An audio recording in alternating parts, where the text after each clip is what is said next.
Hello and welcome everyone from around the world tonight to our fifth and final event in our Big Data at the Margins speaker series, Indigenous Data Sovereignty and Indigenous Futures.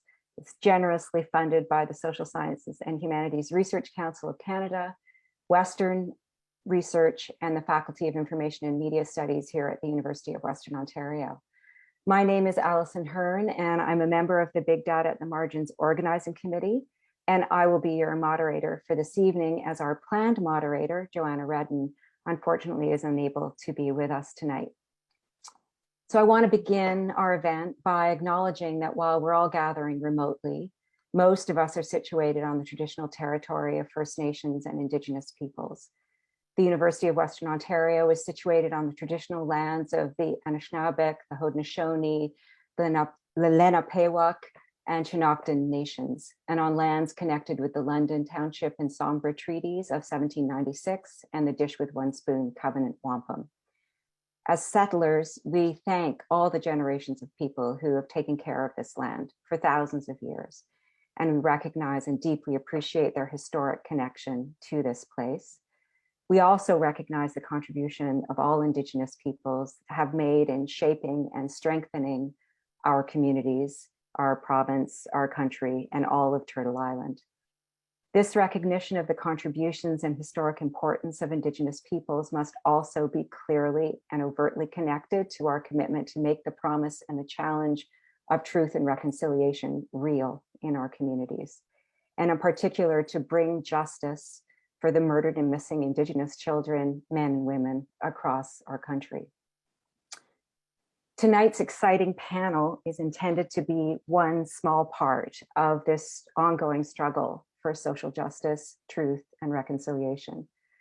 Our speakers tonight are exemplary of a growing movement of Indigenous scholars and activists working to challenge the ethical, legal, and cultural impacts of colonially imposed and externally mandated forms of data collection, and to center the generation of autonomous Indigenous data values and computational visions. Of course, Indigenous people know all too well the harms that can come from the imposition of settler-colonial data-informed policies. But even while nation states around the world, including Canada, commit to enact the provisions in the United Nations Declaration on the Rights of Indigenous People, the implementation of these provisions continues to rely on data collection by statistical agencies of nation states, NGOs, and other commercial interests. Uninformed by Indigenous priorities and values, these scientific, quote unquote, data practices inevitably reinforce the treatment of Indigenous groups as populations, not as sovereign peoples with legitimate claims to their lands, culture, and resources, including information. In addition to demanding custody and control over externally generated Indigenous data, advocates for Indigenous data sovereignty call for the redesign, collection, dissemination, and use of data itself, and for the empowerment of Indigenous peoples to define and imagine their own narratives and their own futures. Autonomous data practices and broader computational skills are vital to Indigenous political and cultural autonomy. In the words of the First Nations Information Governance Center, quote, First Nations people understand that information isn't just about numbers and surveys. It's about culture, identity, traditions, and self-determination. So with that, I want to get started. Each speaker tonight will speak for about 20 minutes, and then there'll be a Q&A after everyone has spoken. And I want to ask you all to please be sure to put your questions in the Q&A box at the bottom of your Zoom screen, and not as they occur to you as our speakers are speaking. Try not to put them in the chat because the chat moves so quickly that it's very difficult for us to extract the questions as we go along. Okay, with that, thanks so much, and let's get started. I want to introduce our very first speaker, Jonathan Dewar.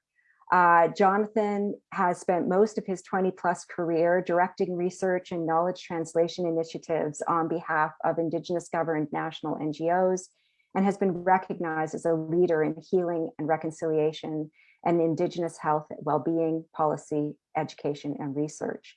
Jonathan is currently the CEO of the First Nations Information Governance Center located in Akwesasne, Ontario, and in Ottawa, Ontario. So over to you, Jonathan. Thanks very much. I do hope that you can hear me. I'm going to go ahead and share my screen to get things started. So you should see that momentarily.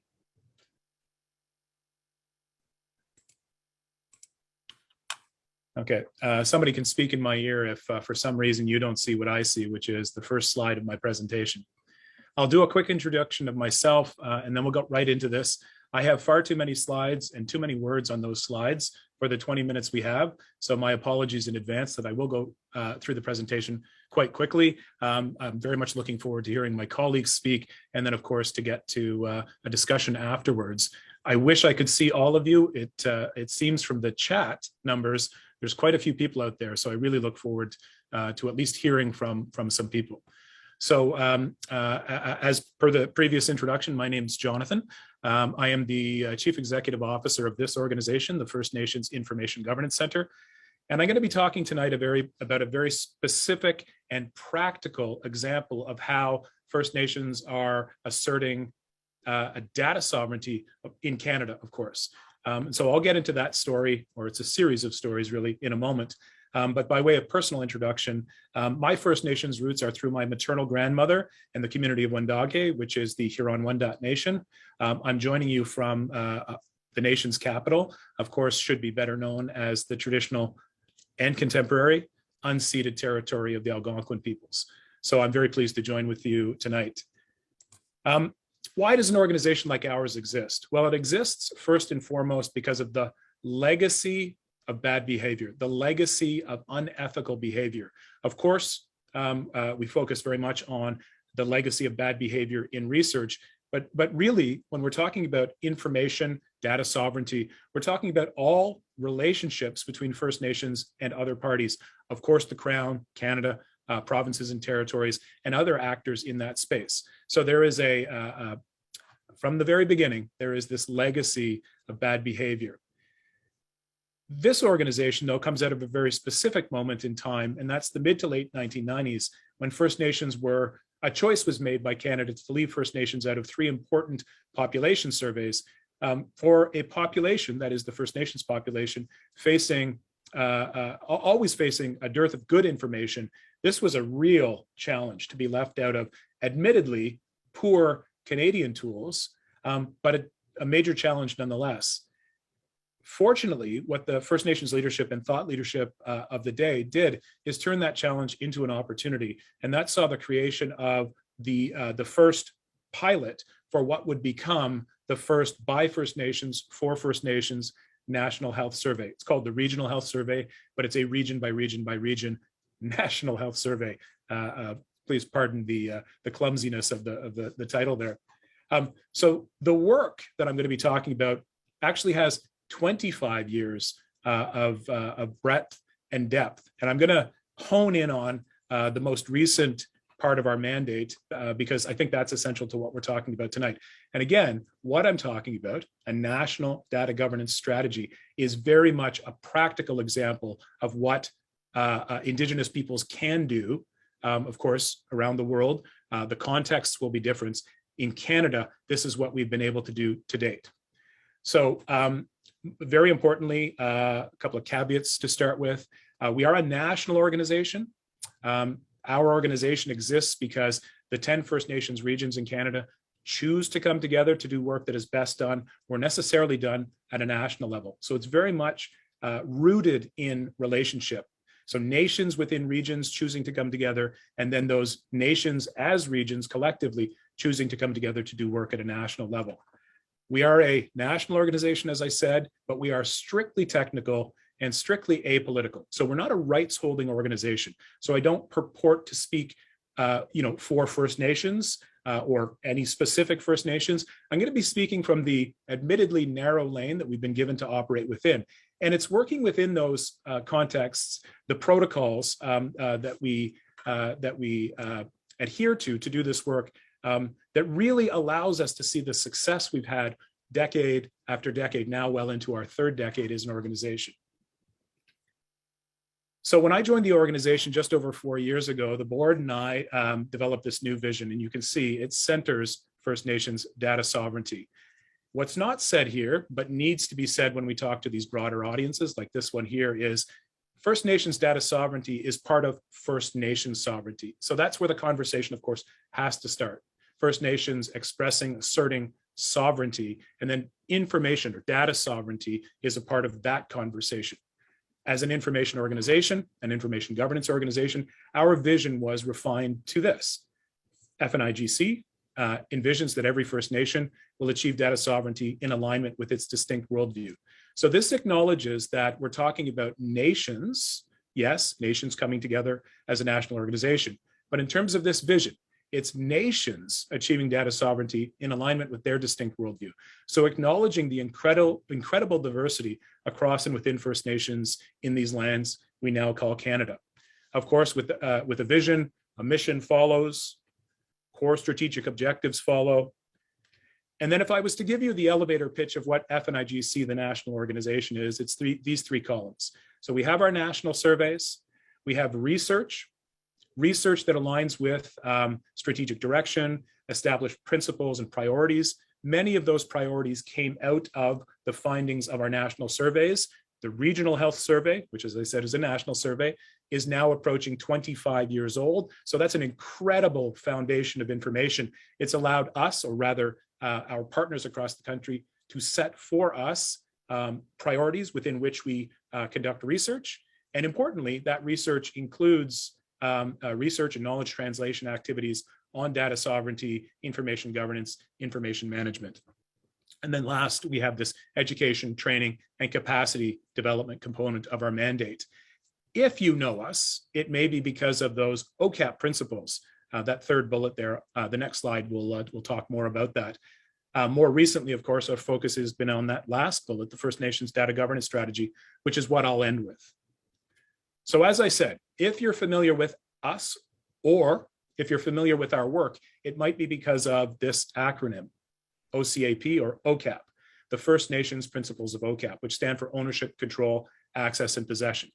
So if you go back to that earlier slide, where I talk about how that first iteration of the regional health survey came together. When First Nations across the country came together to do this work, of course, we had to talk through the ethics of doing this work. It's by First Nations, for First Nations, of course, but it's still diverse First Nations coming together to do work at a national level. So they had to have these conversations about the ethics of doing this work. And of course, the many conversations led to the need for principles.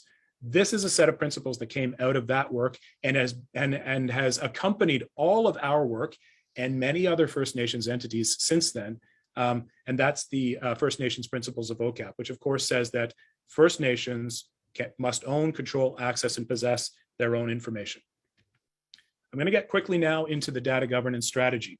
So if you look at the left side of the screen, you'll see a resolution from our National Chiefs in Assembly in 2016.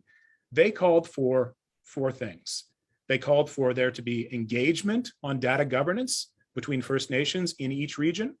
They called for the establishment of what we call data governance champions in each region. They called for the development of fully functional regional First Nations information governance centers. And then lastly, they called for the establishment of a national First Nations data governance strategy. So I want to point out, of course, that while this is a resolution from the National Chiefs in Assembly in 2016, which is several years ago now, this was made possible by decades of work. So I'm just the latest person talking about this work. I'll use that cliche of standing on the shoulders of giants, but really leadership and thought leadership, including from our allies outside of First Nations context, led to the chiefs having confidence in calling for these four elements.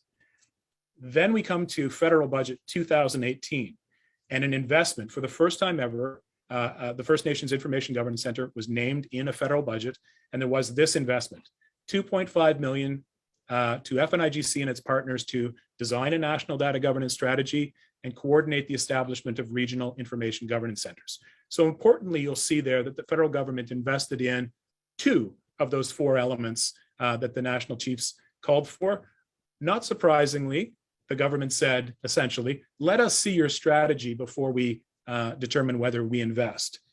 So in 2 years, instead of 3 years, we developed and delivered this strategy. So it's known as a First Nations Data Governance Strategy, delivered to the federal government, our funder, on March 31st, 2020.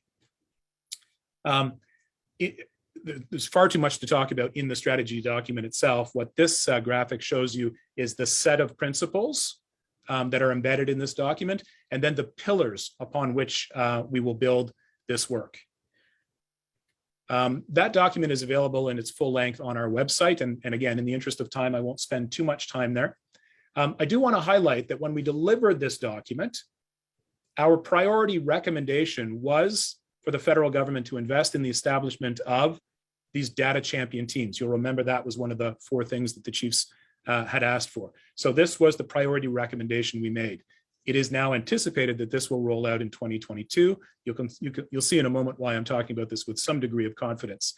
So what is a data champion team? Well, I'm going to break that down in the last several slides I go through before I wrap up. So we delivered the strategy in the spring of 2020, and then in the spring of 2021, we saw this in federal budget 2021. So there's an item called Support for Indigenous-Led Data Strategies, and there was this specific bullet. Budget 2021 proposes to invest $73.5 million over 3 years to continue work towards the development and implementation of a First Nations data governance strategy. Now, we've since been briefed. It's actually $51 million over 3 years. That 3 years is slated to start in the new fiscal year, so that would be April of 2022.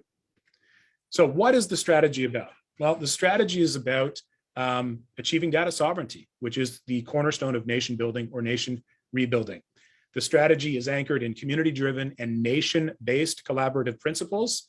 And like the FNIGC that currently exists, what we're proposing is that we continue to build in such a way that nations in each region can choose to come together to create these fully functional regional information governance centers and to oversee and advance the comprehensive suite of data stewardship, statistical, and analytical services that First Nations need to control and unleash the power of all of their data.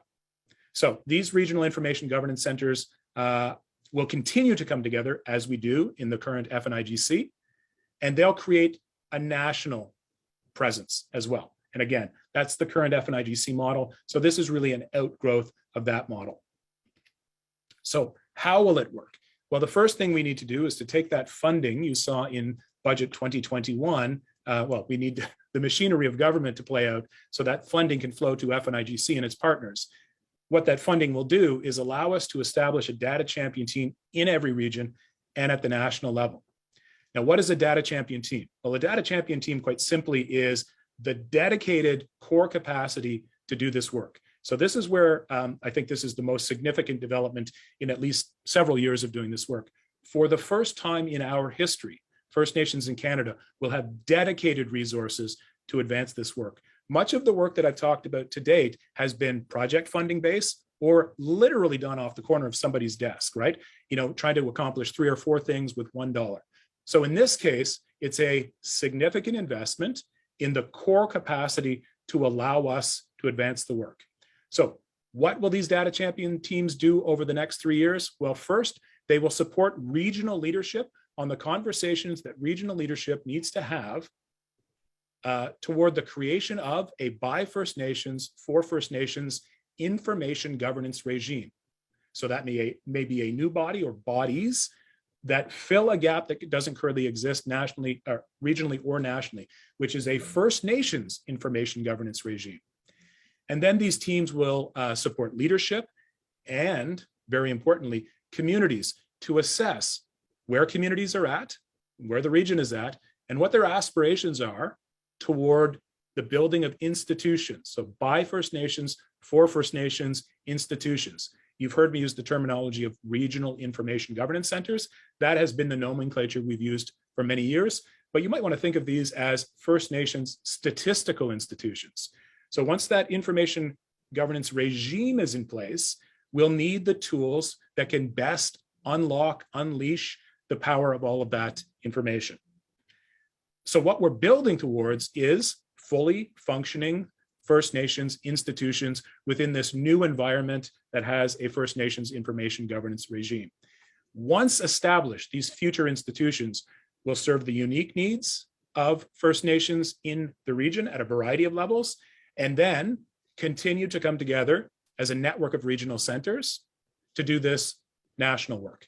And so we're currently doing national work in this way, but this will allow us to do much more. Instead of having to exclusively wield non-First Nations, mainstream or Canadian or even international tools like Statistics Canada or other entities like that, we will have First Nations institutions within the environment as well. A couple of graphics on the next slide that I'll go through very, very quickly because we don't have much time. But we have mapped out what these generic model for these centers would be. And you can see that nations, treaty areas, and communities control and harness the power of their data. They make use of a governance body. So rights and title holders through their First Nations governments choose to delegate appropriate authorities to a governance body. And then alongside that, the establishment of a regional information governance center or statistical institution to serve the needs of nations, treaty areas, and communities. We define a First Nations data sources landscape, and apologies again that we're going through this so quickly, and a First Nations data users landscape. And then ultimately, we're looking to pull this all together. Again, I won't go through everything on this slide, but what we're building towards is infrastructure that we've never had. So we've long held these aspirations and not seen investments to match the scale of those aspirations. So we're at this first phase. We proposed a multi-phased approach. We're at a first phase. The federal government has invested in the first phase, and that is significant. Now, when will this happen? Well, institution building takes years. So we have funding over 3 years for phase one. We really need to be successful in the work I've described. That's broken down a bit better on this slide here. We need to establish the teams. We need to secure trust from leadership. We then need to establish that information governance regime. We then need to define priorities. And then we need to go forward with the proposal for phase two and phase three. And that's where I'm going to wrap up because I know I'm coming to the end of my time. Just quickly go through the slides here. I'll wrap up with this slide. So how will communities and nations benefit? As I said, for the first time in history, First Nations will have an opportunity to build capacity towards true self-determination and self-governing objectives, and then collectively take part in a global data revolution. I know my colleagues are going to talk about other contexts here. So you've seen a very practical approach from First Nations perspectives in these lands we call Canada, and very much looking forward to hearing what my colleagues have to say and what you, the audience, have to say by way of engaging us in what we presented or taking us off on perhaps even more interesting tangents. So with that, I will say thank you, Miigwech, and I will end my 20 minutes and turn it back to the moderator for the next person. Thank you. Thank you so much, Jonathan. That was fascinating. I can already see there are a lot of questions in our Q&A box for you, and I look forward to hearing you talk more about the First Nations Information Governance Center at the end. I'd like to introduce our second speaker of the night, Sofia Locklear. Sofia is an assistant professor here in the Faculty of Information and Media Studies at Western, and her research focuses on race, whiteness, and the racialization of Indigenous peoples, and on Indigenous public health. She's worked with the Urban Indian Health Initiative, which is a tribal epidemiology center serving urban Native communities across the US. And her public health work has focused specifically on developing Indigenous evaluations methodologies. So over to you, Sofia. Thank you so much for being here. Thanks, Allison. Let me try to share my screen. Okay, so Okay, can you all see my PowerPoint? If you can't see my PowerPoint, let me know. But hello, everyone. I am really happy to be here tonight. Like Allison said, I'm Sofia Locklear, and I am a citizen of the Lumbee tribe of North Carolina. And my family comes from the Deep Branch and St. Anna communities there in Pembroke. And I'm also from the urban Native community in Seattle, Washington. And this picture of this hand is my grandma's hand, and she's holding a piece of cotton from last October when I was there visiting, and we walked through one of the cotton fields. My grandmother is 90 years old and has 7 children, which I think alone deserves a round of applause. But my family grew up picking cotton and tobacco and sharecropping, and it's a part of the work that made it possible for me to be here today. And when I think about indigenizing data, or when I think about Indigenous data sovereignty, a key piece is really honoring where we come from and knowing who we do this work for and who we are responsible to. So before I get started, I just want to note that the work and the ideas that I'm talking about today are based in a US context. And I do think that the work is applicable to both US and Canada, but I really just want to make that distinction clear. And I also want to say that I grew up using the term Native to describe myself. So I will be using the terms Native and American Indian and Alaska Native and Indigenous interchangeably.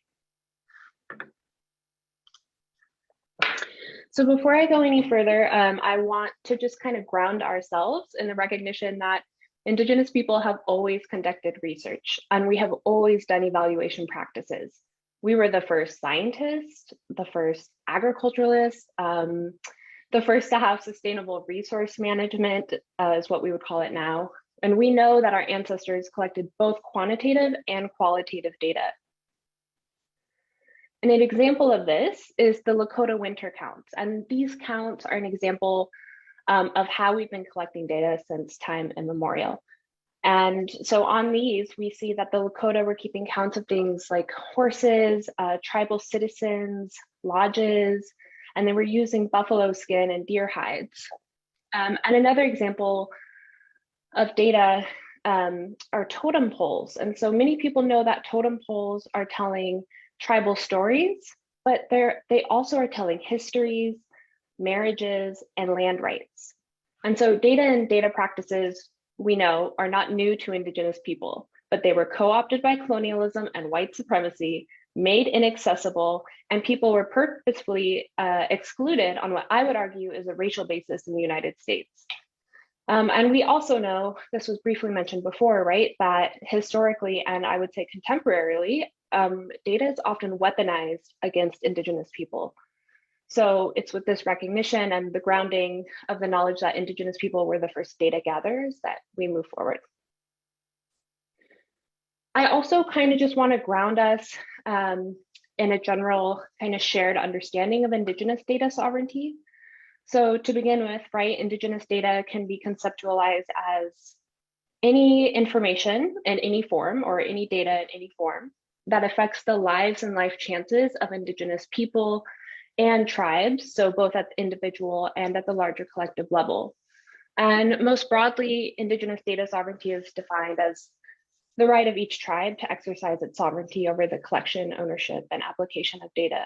And I'm not gonna spend a lot of time on this slide, but I just wanted to put these resources out there if you weren't already familiar with some of the principles, like the CARE principles from the Global Indigenous Data Alliance, the OCAP principles that Jonathan just spoke to us about, and then also the fact that Indigenous data sovereignty is actually guaranteed and is in the United Nations Declaration on the Rights of Indigenous People, which, if you aren't familiar with that, at its core is a human rights instrument and covers a wide range of rights from civil to social to political to land rights, and to rights to self-determination, which includes data sovereignty. So I encourage you all to go check those out if you aren't familiar. But if Indigenous data sovereignty is about the right of each tribe to exercise its own sovereignty over data, then we know that Indigenous data sovereignty isn't a one-size-fits-all model, but will look different for each nation and each tribe and each community, because we know that sovereignty is not practiced in the same way by all Indigenous groups. And also, right, in this broad definition, there are a lot of threads that are woven together. So there's questions and conversations about Indigenous individuals and nations and tribes as groups and who is counted. There's questions around how sovereignty can be exercised within a settler-colonial state. And there's a lot of conversations about how much sovereignty do tribes actually have within a settler-colonial state. And then there's also the question of, do tribes actually have the resources to be able to participate in their own data management and collection? Because we know that research and data is expensive. So how accessible is it? And the piece that I'm going to talk about today is, how are we even thinking about data? And how can we indigenize data and think about data in a way that will allow Indigenous people to best tell our own stories and our own truths, instead of data and data collection being defined by others? So an important piece when thinking about Indigenous data sovereignty is that word sovereignty, right? And the fact that sovereignty does not require us to be recognized by a settler institution or by a governing body.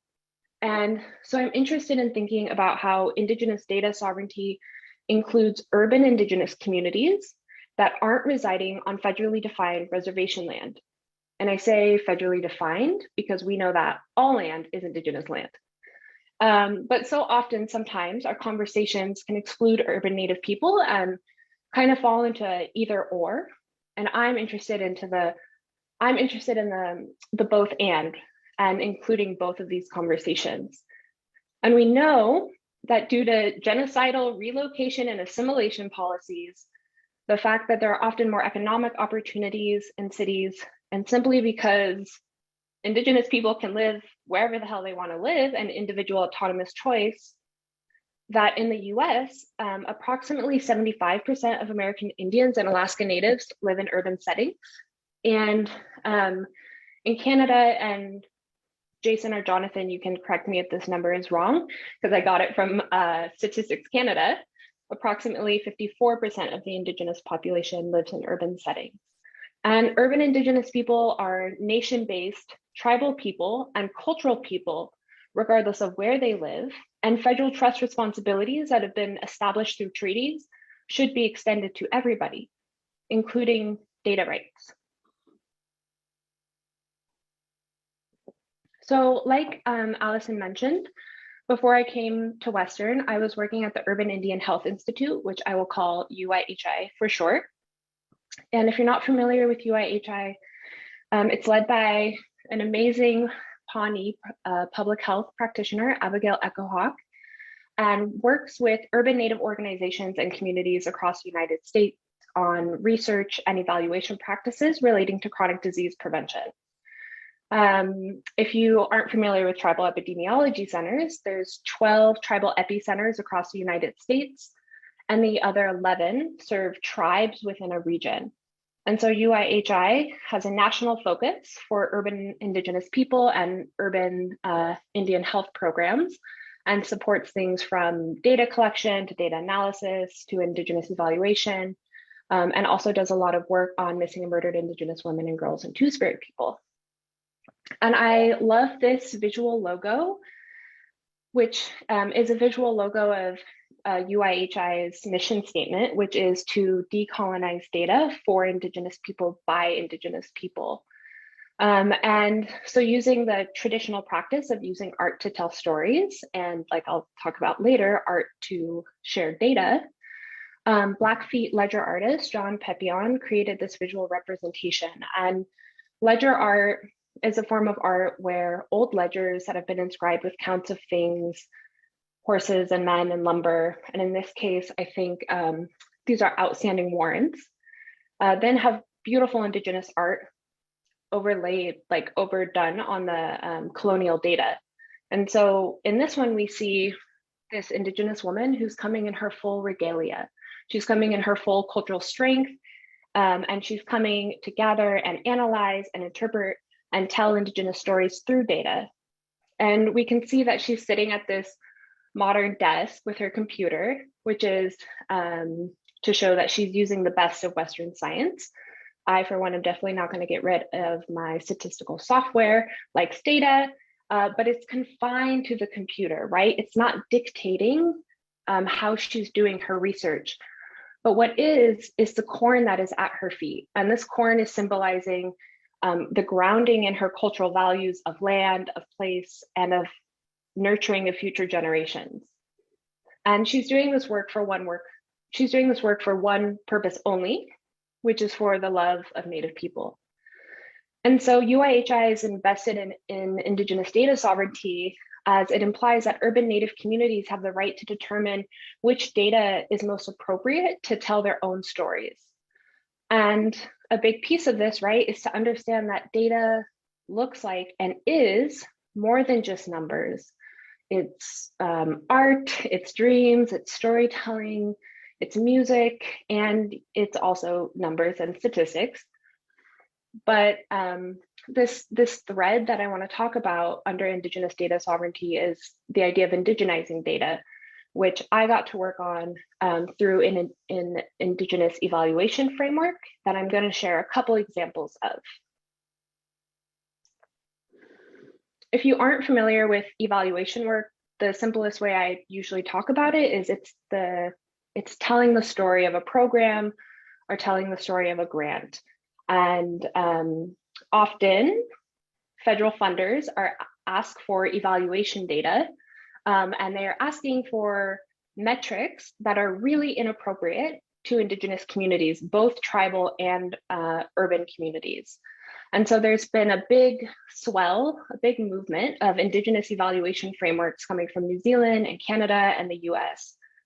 And this UIHI's framework that we created is really centered around urban Native communities. And the kind of four main tenets of it is recognition that community starts wherever Native people gather, and that is where evaluation starts.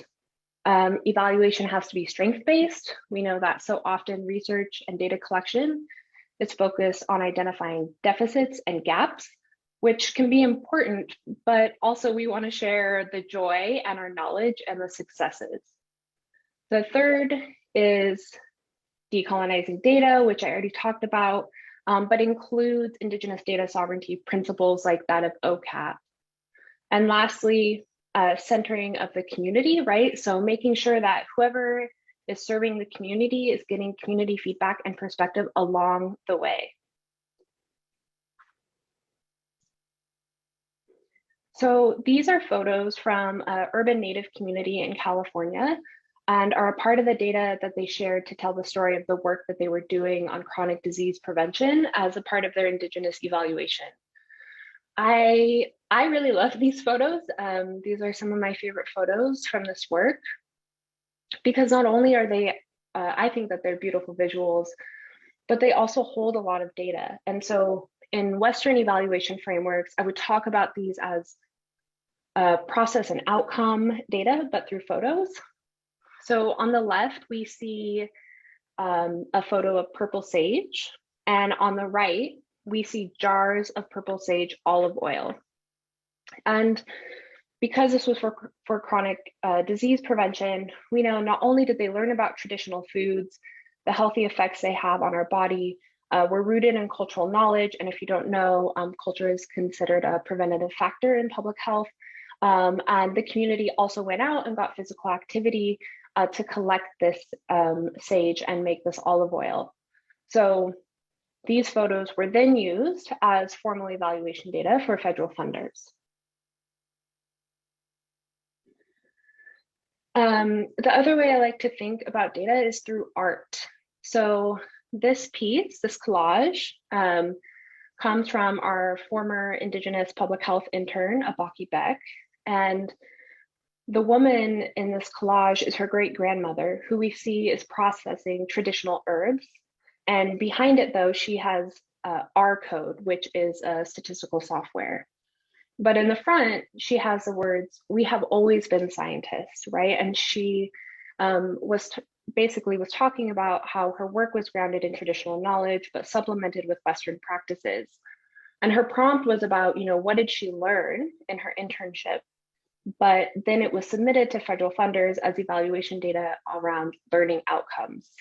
And like I spoke about at the beginning, we know that art has long been a form of communicating data, from the totem poles to petroglyphs that are found across the globe. Indigenous people have shared data through many forms of art, and yet it is so often disregarded by settler institutions as a valid data instrument. And my last example is probably one of the most powerful forms of Indigenous evaluation that I had the honor of being a part of. And actually, though, it created the least amount of data that could be shared externally. But just for some brief context, one urban Native community in Washington started a project in which the elders planted and grew traditional tobacco. And then at the culmination, created prayer ties, which is what this picture is of, with the tobacco. And the funders were asking for really inappropriate data to, quote, prove the success of the program. So it was decided with the elders that the Indigenous evaluation activity would be tied into the cultural activity of making prayer ties. And so if I had to translate this piece for funders, I would call it participant observation, right? And so during this, elders were sharing their memories and their traditions and their emotions around the tobacco garden. And so often we disregard emotions and disregard emotionality as not worthwhile, but actually they hold some of the strongest forms of data. And this quote specifically is from an elder who at the time was battling severe depression, and she didn't think that she would live to see the culmination of the garden and the prayer ties. And so the indigenizing of this data was centered in relationality and in relationships. But like I said, only minimal of this was shared externally, because an additional primary principle of Indigenous data sovereignty is the recognition that not all data has to be or should be shared outside of community, and B, there is a right to refusal that is inherent to sovereignty. So that was a short overview of things that I could talk about for days, but I truly think that Indigenous evaluation is one avenue for Indigenous data sovereignty, regardless of if it's used in a tribal or urban context. And data, regardless of the form that it takes, has the power to transform and to uplift our Indigenous communities, and especially when that data is collected for Indigenous people, by Indigenous people, and using such principles like that of OCAP. And we know that data matters because it's a form of knowledge, and it's a form of knowledge that settler colonialism really loves. And it dictates our funding opportunities, it dictates the allocation of resources, health outcomes, and even the larger social narratives about Indigenous communities. So it's data collection, and data sovereignty is not just an exercise in methods, but it's a political act, right? It's a political act that defines who is counted and how we are counted and what decisions are made. And so indigenizing data and enacting full data sovereignty is a way for us to reclaim our narratives from white colonial understandings, and to tell the stories of our communities, both the hardships and the joy. So I just put a couple of resources up on the page. If you haven't already read, the first two bullet points are books, and they are amazing and are featuring chapters from some of the leaders in this field, like Dr. Desi Lomber Rodriguez and Dr. Maui Hudson. And there's even a chapter from the First Nations Information Governance Center in one of them. And they're both open source and online, and you should be able to access them for free. And lastly, that last bullet point is, if you're interested in learning more about Indigenous evaluation, you could just Google UIHI Indigenous evaluation, or note this link, and it will take you to a page of resources that were created for Native communities, but are applicable really for anyone. And I think one of the most useful things on there is that annotated bibliography of the academic literature around Indigenous evaluation right now. So thank you so much. I think I timed it just right at 20 minutes, and I will turn it back over to Allison. Thank you so much, Sophia. That was really amazing. I learned a lot. Again, I want to encourage everyone to put your questions in the Q&A box. If you have questions for Sophia, for Jonathan so far, it's been terrific so far. I want to introduce our third and final speaker tonight. Jason Lewis is a digital media theorist, a poet, and a software designer. He's the University Research Chair in Computational Media and the Indigenous Future Imaginary at Concordia University. And he co-directs the Indigenous Futures Research Center and the Aboriginal Territories in Cyberspace Research Network.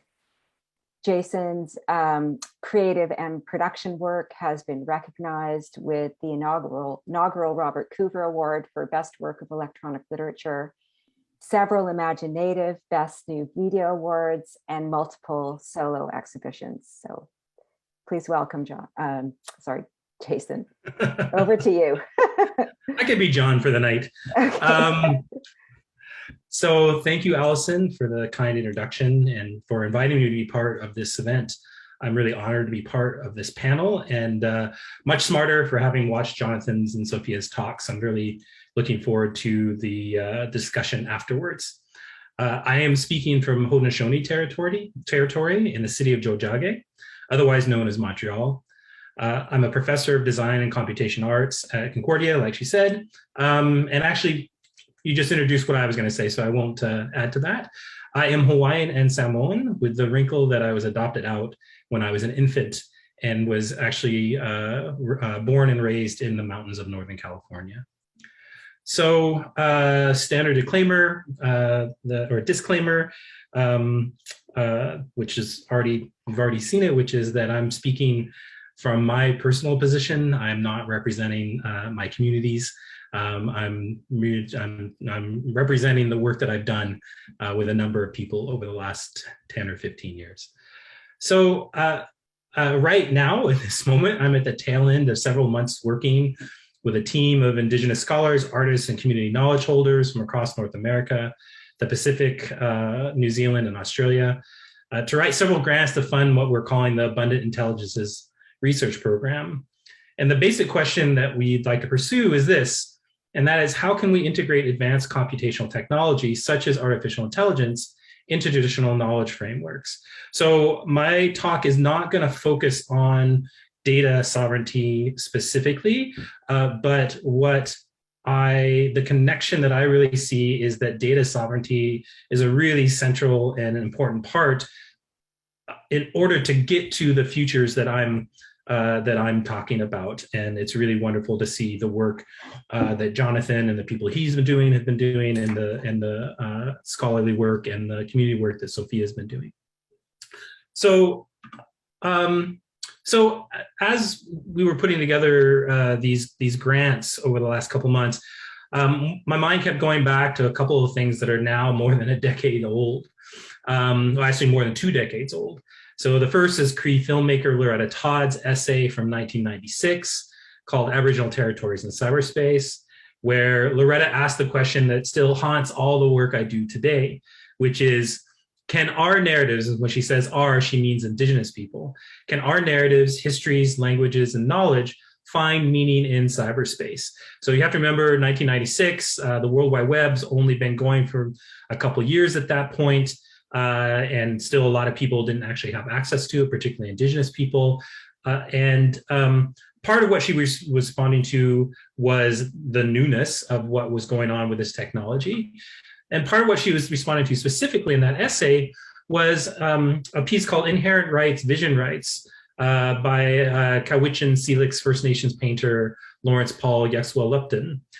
This is the first virtual reality work created by an Indigenous artist, at least as far as I know. And it was Yaxwell-Lupton's attempt to depict a West Coast longhouse and think through the question of how to represent ceremonial space and virtual space. And I think that there, certainly since the 90s and in some cases even in the 80s, there was some really interesting, groundbreaking work done by Indigenous artists wrestling with these questions of like, how do we exist in these virtual spaces? How do we exist with digital technology? That I think kind of lay the groundwork for questions that are not just about art, but are about our general engagement with these kind of technologies. So the other piece I'm going to talk about real quick is, and that I kept thinking about, is an artwork I made myself in collaboration with the Mohawk artist and now my wife, Skawanati. It's called Thanksgiving Address, Greetings to the Technological World. We made it in 2002 because we've been thinking about those questions raised by Loretta and Lawrence Paul. And this was an attempt to answer those sort of, provocations that they had by experimenting with how one might extend the Mohawk Thanksgiving Address to incorporate giving thanks for the technologies which we were working with back then. So I'm going to play a very short. Jason, yeah. Sorry to interrupt you. It's Allison. We're not seeing your slides right now. Oh my God! This whole time? Yeah, this whole time. So okay, so let's hoping that you can try again, and then maybe we can. Yeah, let me try that again. That's embarrassing and too bad. There were some good images in there. Okay, so let's get this thing going again. Okay, and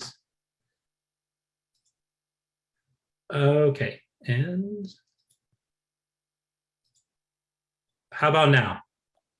Yeah, we can see them. Maybe you could just do a quick review for us so we can see some of those great. Actually, I just realized there's just one image that at the beginning that we're going to see again, but I'll do, really what I'll do is I'll just show quickly.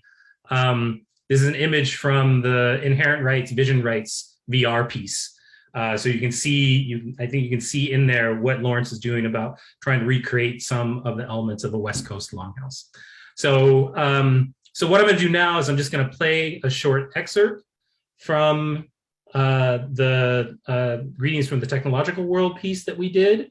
There's sound in it, so hopefully you can hear the sound. And actually, I just realized I got to go back because I don't think I clicked that. I clicked that button. So let's try this again. And see if we can get it, see if I can get it right. Yeah, okay, there we go. Okay, here we go.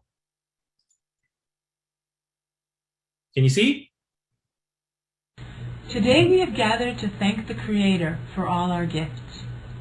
We have been given the duty to live in balance and harmony with each other and all technological things.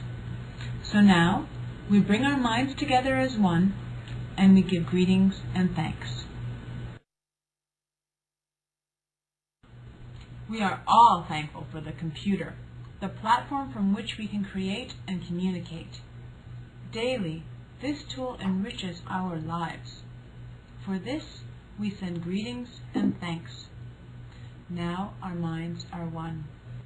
We give thanks for TCP/IP. With it, our computers can talk to each other across the continents and across cultures. Whether it's our voices speaking, our language typing, or our eyes seeing, TCP/IP guides the data where it needs to go. Packets are sent out. Packets are received. All is in order. For this we give thanks. Now our minds are one. We give thanks to the Internet, which allows us to be connected to each other, forming a web across our Mother Earth. We know its power in many forms: email, chat, newsgroups. With one mind, we send greetings and thanks to the spirit of the Internet. Now our minds are one. We send greetings. Okay, so you get the idea. It goes on like that for several rounds. You know, was I think the first real kind of stab that we made at thinking hard about what might it mean to bring these technologies into our own cultural practices in a meaningful way.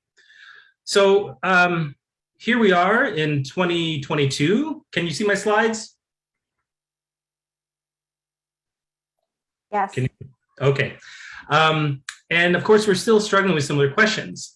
So I rephrase it here slightly as how do we operate from a position of deep respect for Indigenous ways of living, ways of knowing, and ways of creating, while engaging with technologies that often have their roots in worldviews that have been used to subjugate, assimilate, and erase us?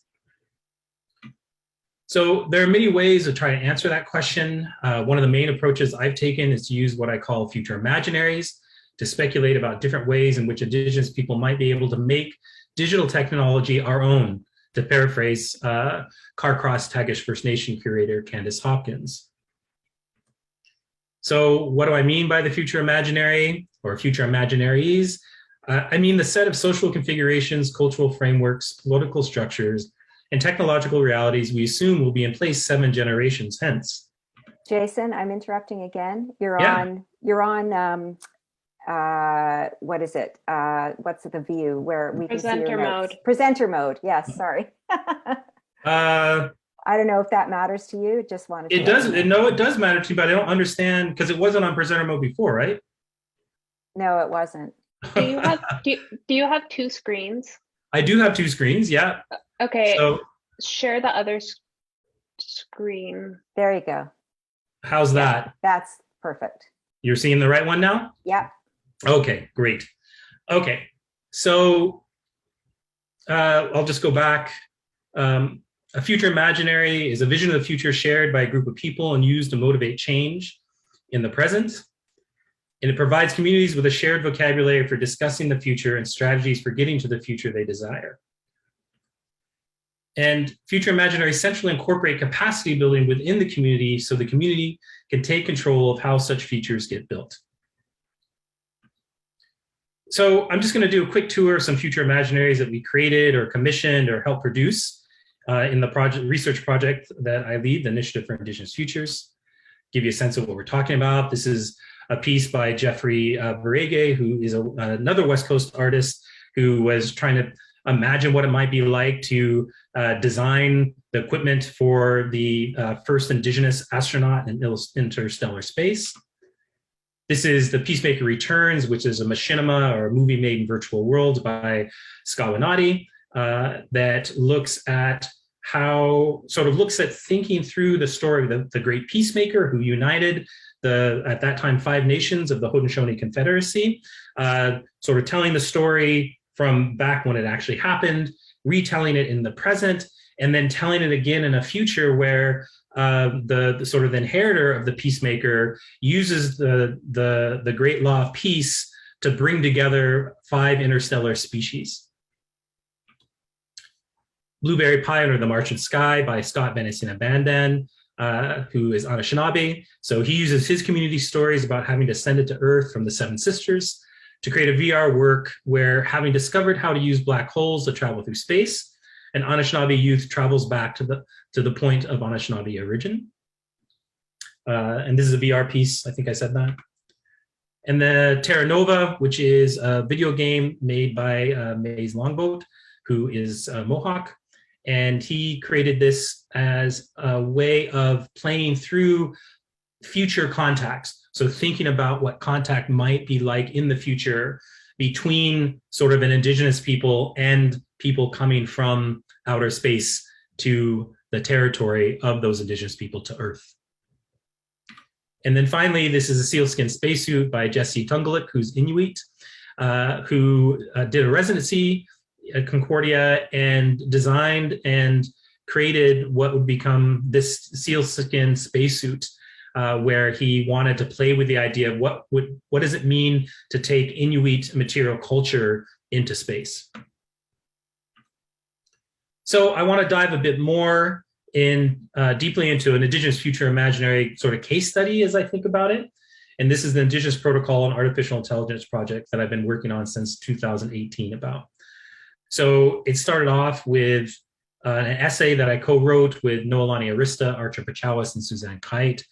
And really what it was our first attempt to articulate Indigenous perspectives on artificial intelligence. And in it, we argue that one major difference between Indigenous perspectives and those from Western worldviews from within which much of AI is developed is our emphasis on relationality with each other and with non-humans. So we write we believe that indigenous epistemologies are much better at respectfully accommodating the non-human. We retain a sense of community that is articulated through complex kin networks, anchored in specific territories, genealogies, and protocols. Ultimately, our goal is that we, as a species, figure out how to treat these new non-human kin respectfully and reciprocally. So the Making Kin with Machines essay inspired the Indigenous Protocol and Artificial Intelligence workshops. So my co-author and I have become really excited about thinking through this connection, or through the connections between protocol, kinship, relationality, and AI, and from different Indigenous perspectives, and wanted to see if other Indigenous folks wanted to join in that conversation. So working with Angie Abdullah, a Trawulwe designer based in Sydney, and OEV Parker Jones, a Kanaka Mali neuroscientist conducting research at Oxford, we put on 2 workshops in the winter and spring of 2019. And we had 35 participants from Indigenous communities from across New Zealand, Australia, North America, and the Pacific join us. And then we spent the year after the workshops writing a position paper, which we published in 2020. And it has a number of contributions, 14 sort of longer essays, articles, short stories, etc., and 18 sort of short 1 or 2 pagers. And the idea was really to honor the different perspectives that were in the workshop. So obviously there are a number of things that we all had in common as Indigenous people, but there are lots of things where we diverged or we were just different, because we're talking about communities that, you know, come from a geographic span from North America all the way through the Pacific down to Australia and New Zealand. And we also came from really different, we came from lots of different sort of disciplinary backgrounds. So there are artists and scientists and technologists, community knowledge holders and language speakers. So we all had our different ways of thinking about the problem from those kind of frameworks as well. So we wanted to create a piece that had multiple points of entry, so it can feed the thinking of community members and academics and artists, and hopefully anybody else who wanted to take a look at it. So I'm just going to talk really quickly about a couple of the things in it to give you a flavor of what the work that we did.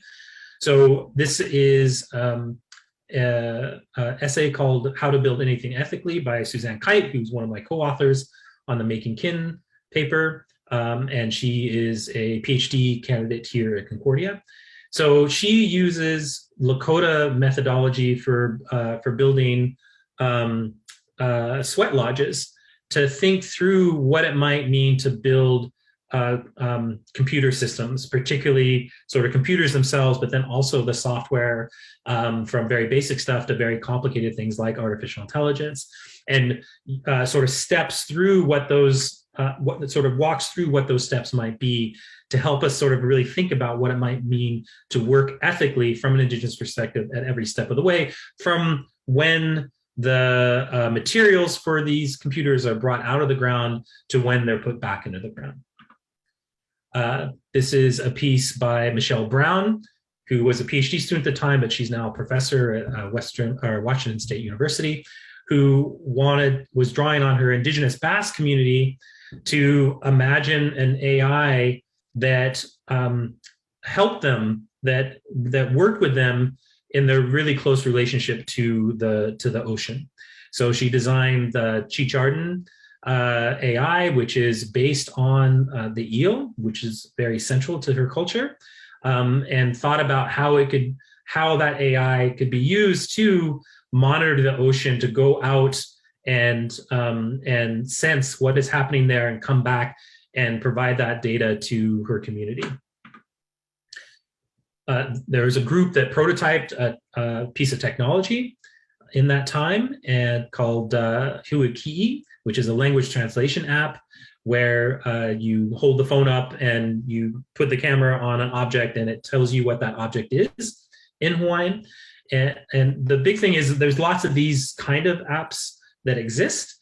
What they were really focused on was, first of all, it was an all Indigenous development team, and they had never experienced that before. So really thinking through what does it mean to really develop something from an Indigenous perspective, and also how to go about sourcing the data for the language app so that it is actually tied to how the community uses the language, not how Google thinks the community uses the language.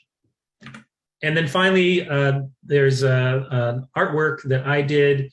I did the concept. Kari Noe, who is a Hawaiian student who's now a PhD student at University of Hawaii at Manoa, did the illustration here, sort of thinking through what does it mean to actually have multiple kinds of AI that you are raised with, like as a young Hawaiian you would be raised with, right? So one of them would be very much based in Hawaiian worldviews, another actually drawing on Leeward Little Bear and Ryan Heavyhead's discussion of Blackfoot worldviews and language.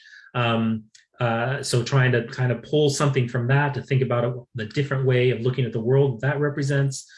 And then one based on the neural architecture of an octopus, which is very, very different from the human neural architecture. So I'll just close with a quick word about the current work that I'm doing, which is looking sort of kind of really trying to understand this question of intelligence and how different knowledge frameworks lead us to think in different ways about intelligence, and how we need to embrace this variety if we are to make advanced computational technologies that are better suited to indigenous flourishing and really to all human flourishing. So I tend to frame the core challenge as one of changing the frame from an ethical one, as in ethical AI or AI for good, to an epistemological one. So limiting the discussion to ethics presumes that we share a foundation from which we can articulate an appropriate set of moral principles. This foundation, though, is often defined in relationship to a Western liberal subject, which results in a host of assumptions being built into how we design and deploy our computational systems. These include the user as an individual. The individual prioritizes her personal well-being. Cultural is a secondary effect rather than the primary effect. Text and context can be separated, and that the only useful knowledge is that produced through rational instrumentality. So we think we have to think more expansively about AI. We need to expand the operational definition of intelligence used to include the full spectrum of behavior we as humans use to make sense of the world. And this will require exploring epistemologies different from the Western knowledge frameworks that are being used now. So as we suggested in the Making Kin essay, indigenous epistemologies are a fruitful place to start doing that work. But it will also require building AI systems that are designed in tight collaboration with the communities that need them, that are deployed only where they are a benefit to those communities, and that are capable of evolving along with the needs of those communities. Very much the same sort of frameworks as were discussed in the previous two talks. So just really concretely, this means a couple things. It means, because I think I'm working a lot with computer scientists. I'm a programmer myself and develop technologies. So thinking about, okay, how might we break this down so that it's we can act on it? So this will require developing new mixed methodologies that allow us to understand indigenous knowledge frameworks from the community's perspective. Imagine how those frameworks might be integrated with computational methods. This is where the future imaginary work is really central. Formalize those knowledge frameworks to make them legible to computational systems.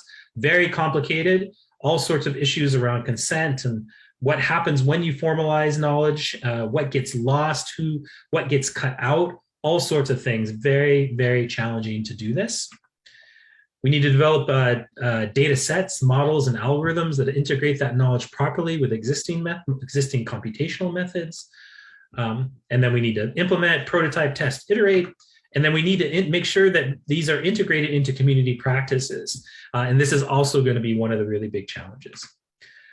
So just to close here, I believe that it's in these kind of processes that we can tell our stories with the tools available right now, as we learn to make technologies ourselves aligned with our knowledge protocols and use them to help create the futures that we want. And I'll just close with a picture of some of the amazing students and research associates I've been lucky enough to work with, producing everything that you saw today. Mahalo. Thank you so much, Jason. Amazing. And thank you to all of our presenters for such great presentations. And there's tons of questions for you guys, I'm happy to say. So can I ask our presenters to turn their cameras on and join us? And I'm just going to pick some questions from the Q&A and ask our audience if they have questions as we go along in this discussion and this period of question and answer, to put them in the Q&A box at the bottom and not in the chat, because it's just moving at lightning speed right now. That would be awesome. So I guess I'm going to take my prerogative as chair or moderator to just start off by asking you guys to maybe talk a little bit to each other. Jason's list about or sort of structure of how to design better data, how to design better AI, what are those principles? I'm wondering if both Jonathan and Sofia can weigh in. Jonathan, you talked about a really practical examples of information governance and how those kinds of ethical questions could inform your project, and Sofia, yours as well, or does inform your project, and Sofia, yours as well. You want me to jump in first? Sure. Okay. So I'll just point out that I actually met Jason much more on the arts side of things than this side of things. So it's neat that we've reconnected over here. So I'm an arts guy, an administrator running what is largely a quantitative research, surveillance, and obviously information governance organization, right? So I won't be able to answer every question that's been asked. I did make an attempt to do some live answers, but for some reason it's not working for me. So hopefully I'll be able to touch on a number of things that people said. So I'm going to give a very sort of high level brief answer here, not to sort of circumvent the question, but to go over to Sofia. I just wanted to say that, you know, FNIGC is an organization. We have an appropriately narrow lane to operate within. Within that lane has been the advancement of this particular strategy. The reason we are going, the reason the approach is to put funds into the 10 defined regions, and that's not a perfect model, but it's the model that our governance requires us to work with. The reason we're putting resources into those 10 regions is so that the nations in the regions, via the appropriate regional processes, can make the decisions on what questions need to be asked and ultimately what needs to be proposed and built. So a lot of the questions that I was seeing in the chat here are, where are the grassroots people in this?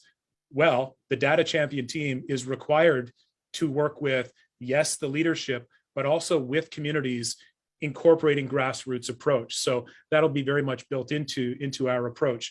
So it is that because we're a national organization, but we're meant to be a bottom-up model, this approach was really essential. Now, the proof is in the pudding, of course. Putting those resources into regions, hiring the right people, getting out there and doing what leadership and grassroots folks need and want is really the test. So the kind of stuff that Sofia and Jason are talking about, we could certainly absolutely loop that into the work that FNIGC is doing currently in that narrower lane of some surveillance work, some research work, some education and training work, and I'd be fascinated to explore all of that. It's just too early to say what these future regimes and institutions that might be built could possibly do. We don't intend to boil the ocean, right? We will build brick by brick by brick based on what comes out of the assessments that will be done in these next 3 years. So bit of a dodge there, I know it sounds like, but in the interest of turning to Sofia, I'd say that. Well, if I'm being honest, I totally lost what the original question was after listening to that. But I can't really speak to like the larger ideas of AI ethics or even Indigenous data sovereignty based strongly in a nation-based or tribal context. But I also want to talk about that question of, I want to talk about the reality of urban Indigenous people and around Indigenous data sovereignty, and so often the community comes at the form at urban Indigenous health centers in the United States, and we have them, here too. And the reality is that actually, I think that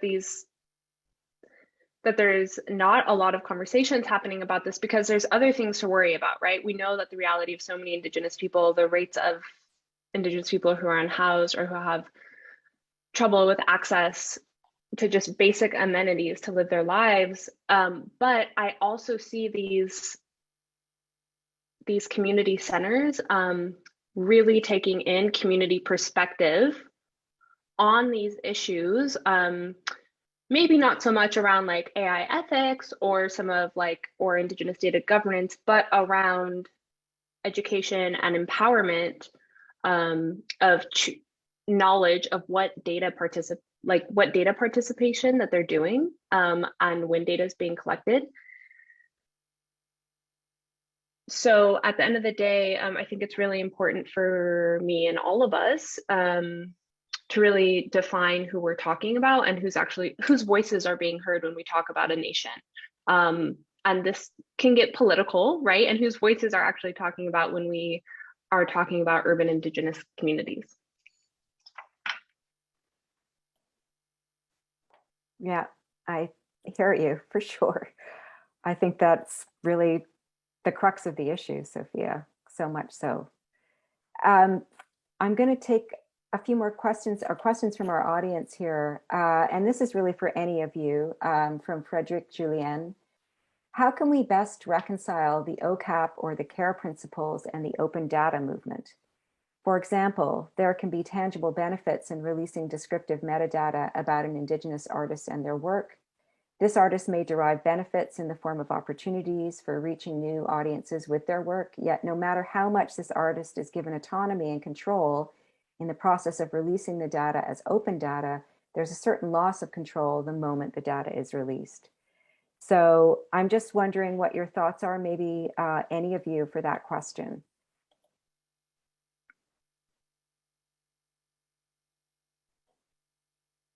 Really just the sort of perils of open data for Indigenous people, and specifically in this example for Indigenous artists.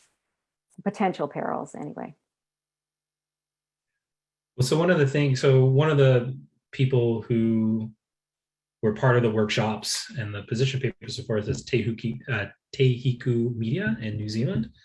And a big part of what they're doing is figuring out data governance models that allow them to gather the data from their community with their community's consent and according to sort of what their community what the community's priorities are, and then trying to figure out they're in the process of figuring out how to create agreements so that they can make that data available to people who might be working on things that could be useful to the community and keep that protected. And so I think it's a very live question.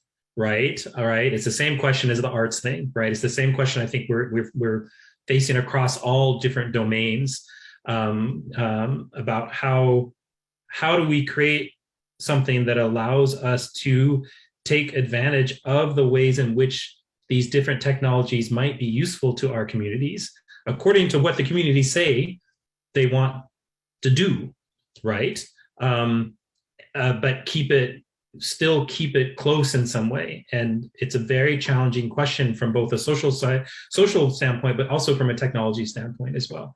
So I don't have a good answer. I don't think anybody has a great answer. I think the work that Jonathan is doing and that group is doing and what Te Hiku is doing is really the really necessary first big step, which is to provide the technological capacity under our control, so that we can build these things out and make them accessible in the ways that we want to, whether it's a reserve-based community or some other grouping of Indigenous people.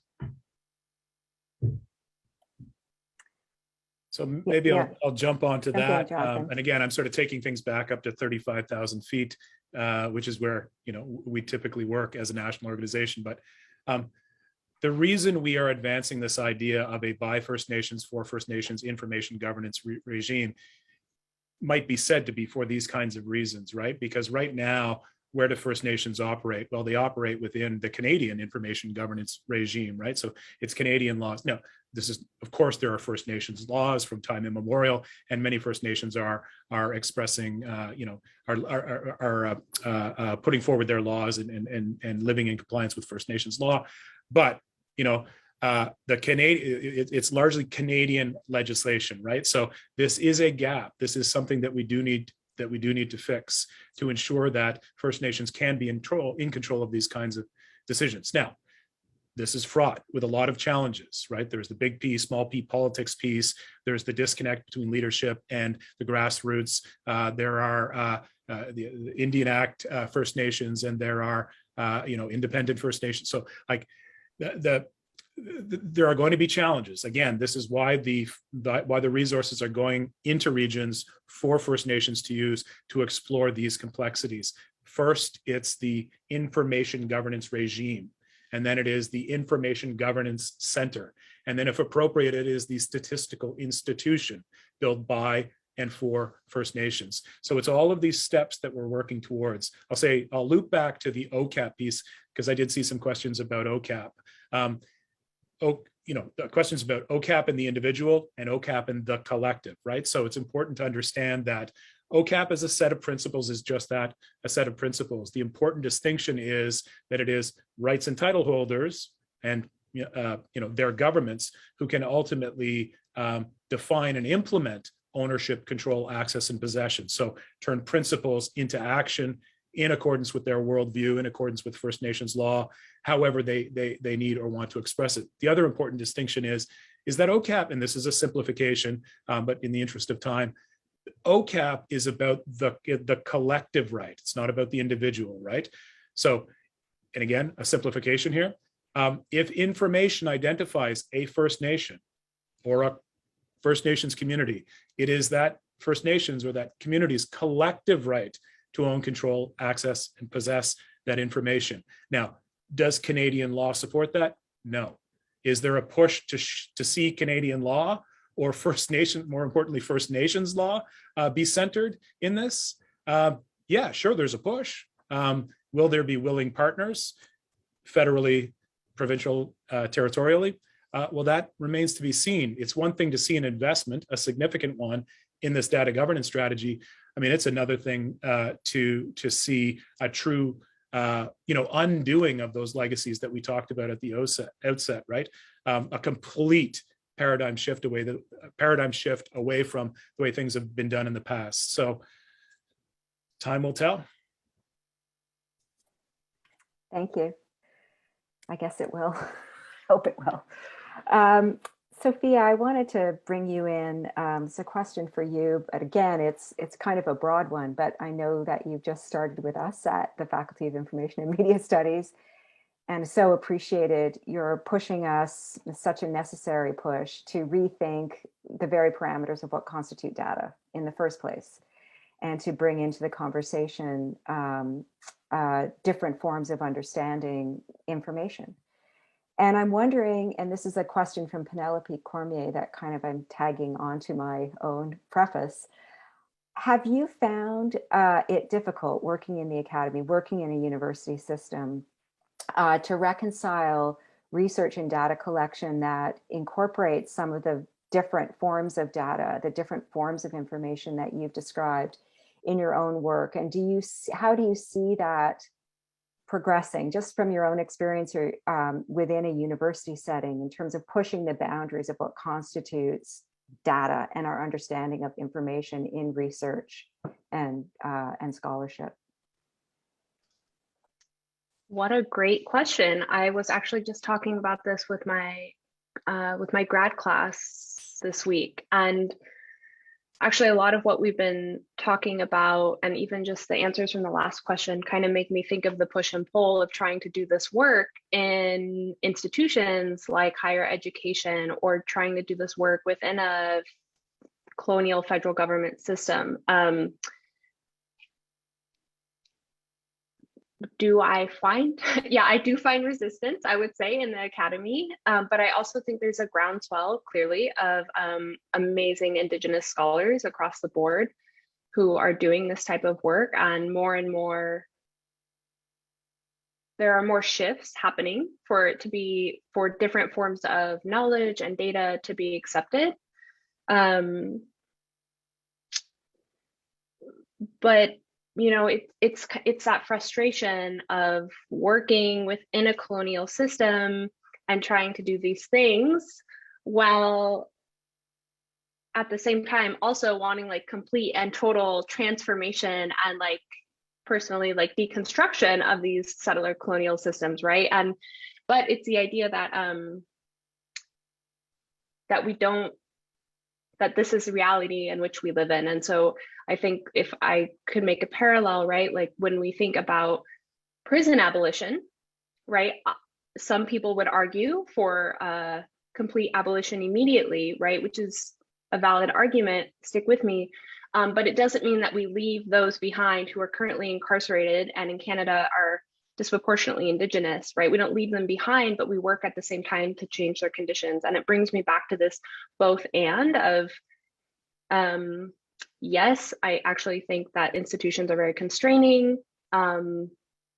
Because this is hosted by Western, I will say that Western's been very welcoming, and it has, you know, but we're working for both. So we're doing what we have to do on these topics within a system, and also at the same time hoping for a large decolonization. Jason, do you want to weigh in since you're situated in the university as well? Oh, you're on mute. That was a great answer. I think maybe all I would add is that I do feel, so I've been in the academy for 21 years now. And I do think it's definitely improved a lot. Like I've sat on my human ethics research board at the university for quite some time earlier in my career. And it was painful having conversations around sort of appropriate ethical protocols around data working with Indigenous communities, because the mindset was very much still the extractive mindset, and also very much focused on individuals and not on the community, and where the community has ethical, right to what researchers are coming in to do. So at least in my university at Concordia, things have gotten a lot better on that front, and the funding agencies have gotten more serious about both having Aboriginal research frameworks, but also about insisting, or at least trying to insist, that there, work that's being done, research being done with Indigenous communities, that there's clearly an Indigenous partner that they're working with, right? And that there is a plan in place to deal with the data in the way that community wants the data wants to be dealt with. There's lots of complications there, as we all know, right? So it's not, communities aren't monolithic.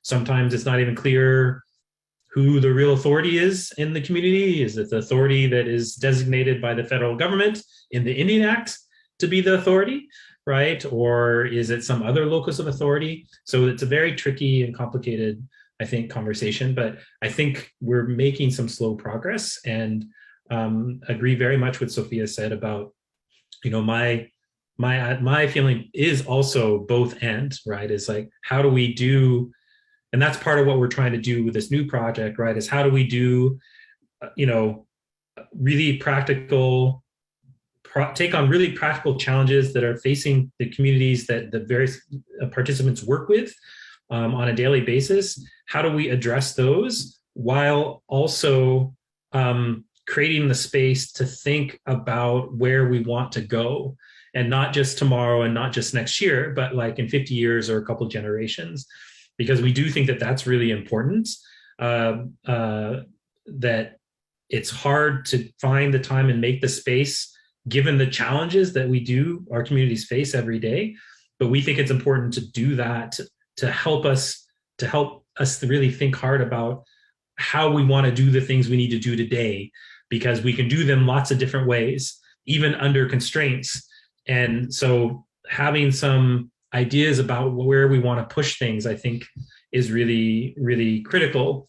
And honestly, it was one of the questions when we started the Initiative for Indigenous Futures that we had, and we spent a lot of time in consultation with the community people we were working with about what does it mean to spend time like thinking about the future. You know, what does it mean to be asking people to take their good minds and their talents away from the immediate problems right now and spend some of that time and spend some of that talent thinking about the future. And the overwhelming feedback that we got was, you know, that, you know, so one of the pieces that one of the comments I got was, you know, well, if we're not dreaming of the future and if we're not trying to create a better future for our children, then what are we doing, right?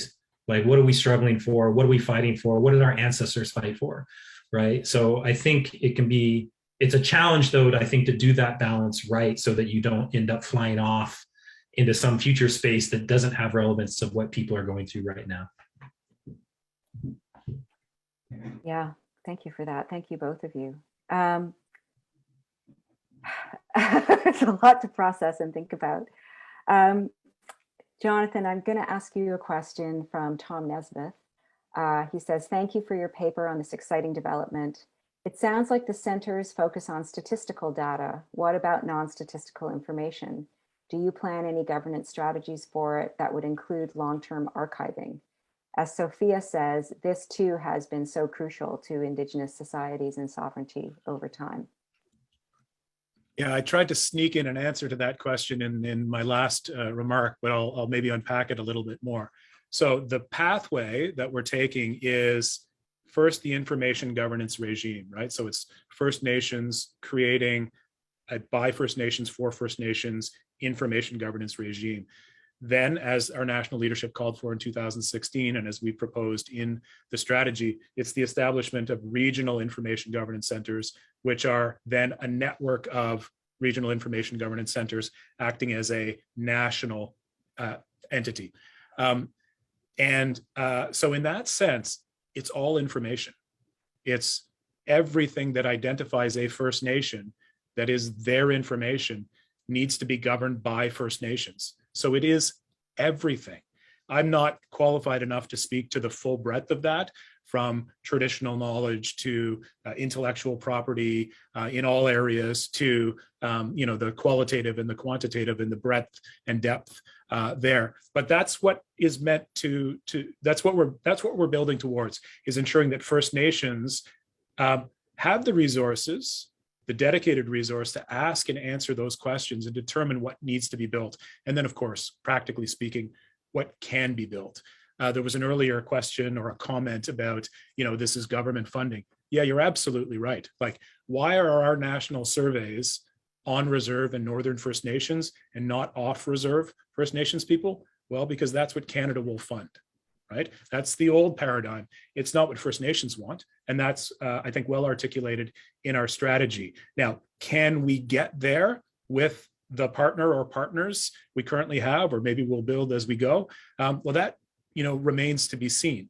So is it statistical? Well, yeah, there are absolutely statistical needs, gaps that need to be filled, but it's not just statistical. I'm very glad to have been brought into this organization that is looking to grow to that sort of true mixed methods approach. All the good of quantitative, all the good of qualitative, and of course, all the good of Indigenous knowledge, Indigenous methodologies, the kinds of practices that Sofia and Jason are talking about. Again, we don't want there to be a button that we press that boils the ocean. We do need to explore these things and build responsibly, and of course, build in a. We can only build responsibly with the support that we have. And so that's why we propose these sort of phase steps, exploratory, step-by-step decision-making. And of course, part of that is also, we can only go so far because our partner, the federal government, will fund us if they see success. And so that's what we're working towards. But certainly one of the things that we need to undo is the old dynamic, which is Canada, its departments and agencies do what they want because they have the authority to do it, whether it's the Privacy Act, the Library and Archives Canada Act, the Statistics Act. Like, they do things because they can, they have the authority. And First Nations don't have the authority in that context. And so that's the big picture that we're looking to change. Can I actually ask a question Jonathan, that somebody in the Q&A has asked, and several people have like, so excuse me, Allison, because it's a question I would also like to know, because I'm not super familiar, but one of the questions says, who will manage, or who does manage, urban Indigenous, and then in parentheses, status/non-status populations data. And I was wondering if you know how that works right now. And sorry, this is kind of a selfish question. I'm curious. No, it's really central. So the reason we say community-driven and nation-based, that's the central principle of the strategy, is we are saying it's not an organization like an FNIGC or what we will build, right? It's rights and title holders and their governments, and of course, lots of complexity there that we could unpack if we had more time. But it's rights and title holders who will determine what their needs are. And so it's about nations. And so however a nation chooses to define itself, chooses to govern itself, chooses to come together across jurisdictions. I mean, we have some of our nations in Canada that span 5 provinces and a territory, right? Like, and there are those regional divisions that have grown historically, sometimes necessarily, sometimes by design. All of this needs to be worked through, but ultimately what we're looking to do is to center nations and allow nations to make those decisions, so that it's not a top-down national organization says we think this is best, or not a top-down, politicians say we think this is best. Remember, a statistical institution needs to be independent so that citizens trust the information the analysis that's coming out of a statistical institution. That's also written into the strategy. That's going to be a really challenging conversation over the next 3 years. Sofia, did you have a follow-up or anything? Nope. Okay. I have another question from Sasha Constanza-Chalk. For all of you, actually. Is there any parallel to the hashtag #LandBack movement for data sovereignty and Indigenous AI? Does hashtag #DataBack make any sense? I think something might have just got started. What would that look like?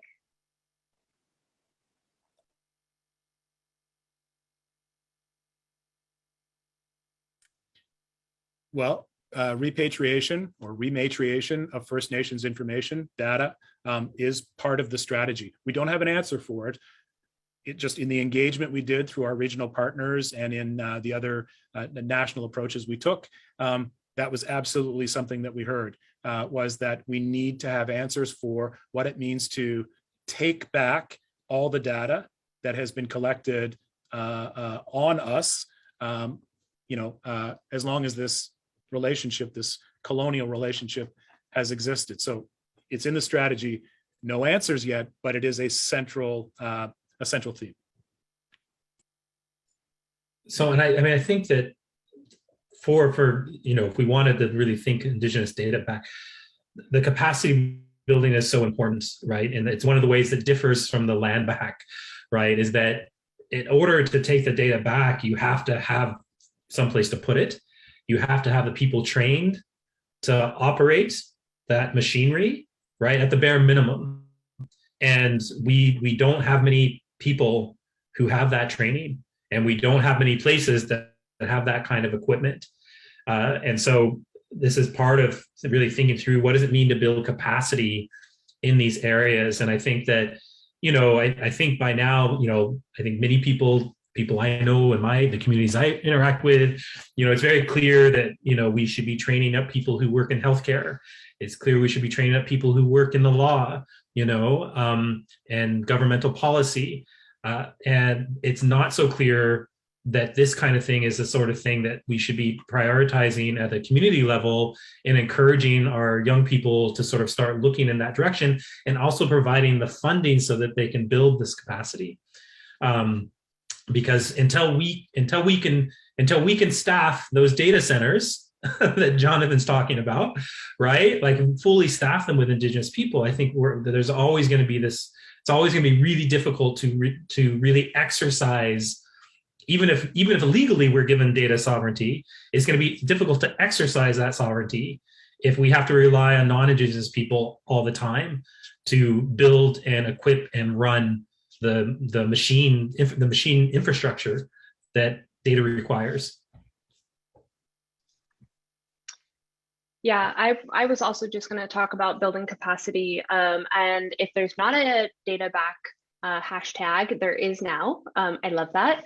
But yeah, not only, building infrastructure for this work, and also I know someone in the chat had said that there's a movement around everything back. And I think data back would include our cultural artifacts from museums and everything. But a piece, I think, of that hashtag would be in the United States particularly, there's an issue with even just including American Indians and Alaska Natives in data collection, which, Jonathan briefly mentioned at the beginning around the health survey, but so often Indigenous people are excluded from data sources, and really important data sources. And I thank you. Yeah, somebody in the chat said MMIW and MMIWP, and I would say that that is a huge, we don't have good data on missing and murdered Indigenous women, girls, Two-Spirit people, and men, because it's not collected and we're not included. And often when it is collected,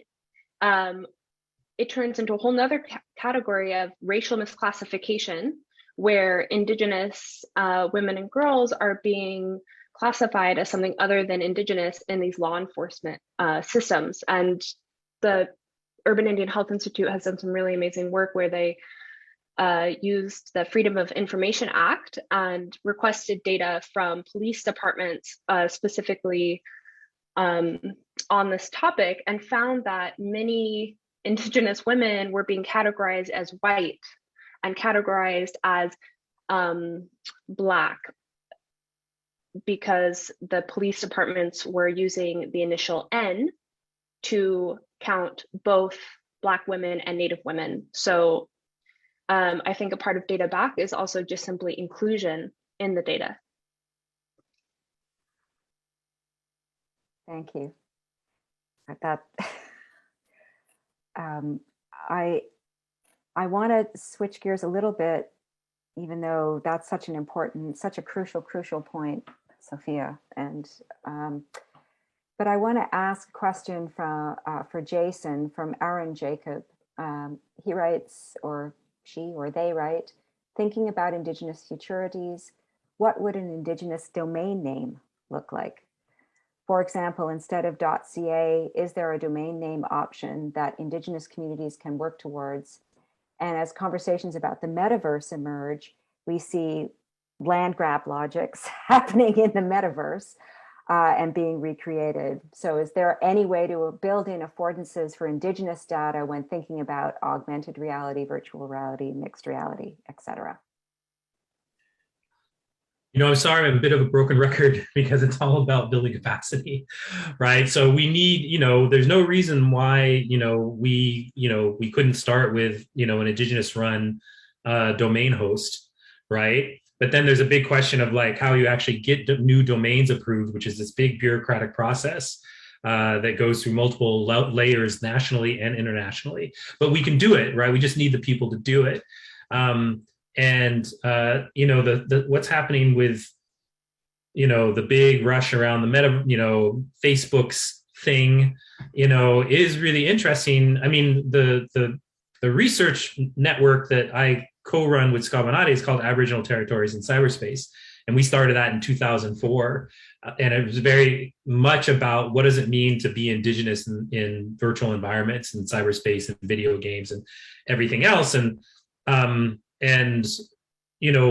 started back then talking, and the people we were working with talking about what is it, a big chunk of indigeneity is defined around territory and land, like physical territory, physical land. So what does it mean to bring indigeneity into these virtual spaces, right? And what does it mean for the sort of the virtual land grab that's happening right now? Like we joke that for the last 12 years, we have paid real money for virtual land in Second Life, right? Which is one of the oldest sort of like large, shared environments. So we're like, Indians paying, real money to like own virtual land, which is kind of crazy. But I think it's been really important because it's helped us sort of establish a presence there and sort of really understand in certain ways those questions that about, you know, how our cultures and communities and our bodies intersect with these new kind of spaces. It's a real, we've been talking about it, like it's a real conundrum. Do we rush in and try to grab something now?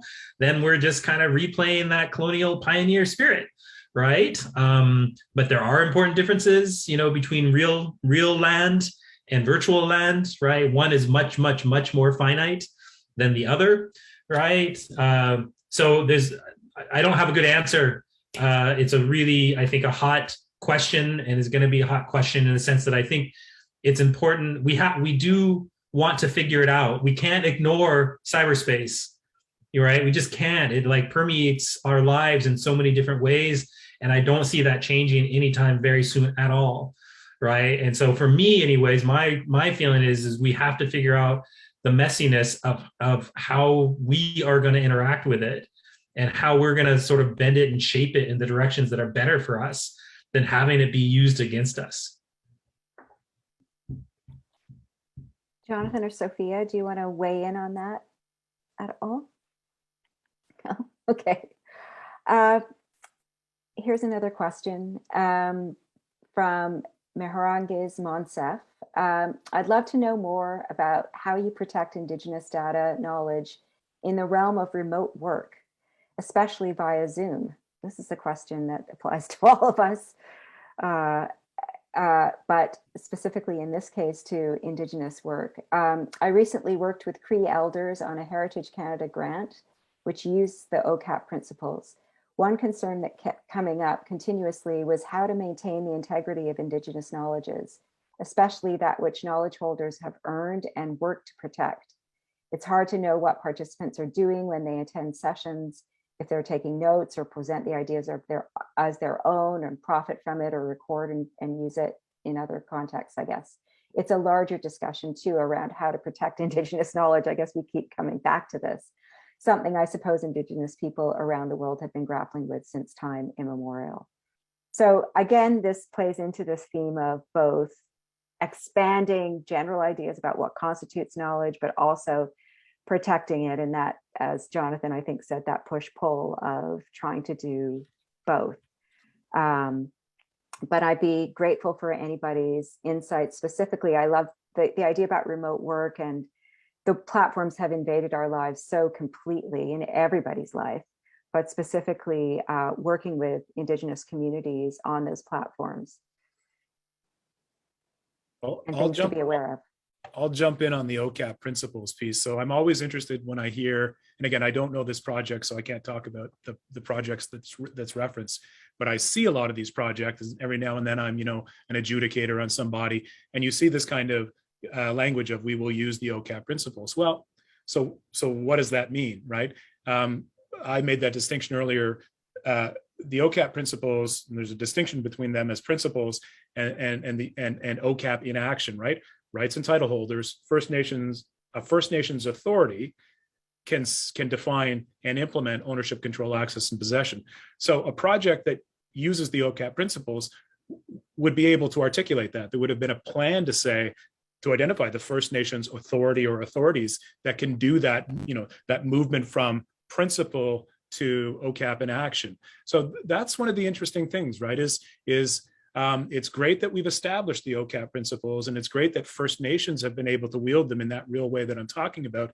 But we still, like, we're going to be celebrating OCAP at 25 next year, and we're still doing this work of sort of demystifying what it means, the difference between the individual and the collective, the issues with Canadian law, and not creating spaces for First Nations law that can better address the idea of collective rights.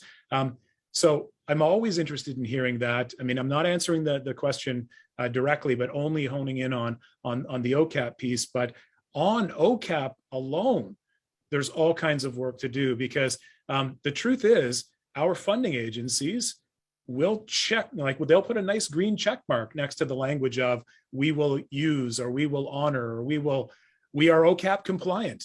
That's the one that always catches me, because I want to say, oh yeah, where's the compliance regime that you went through to become OCAP compliant?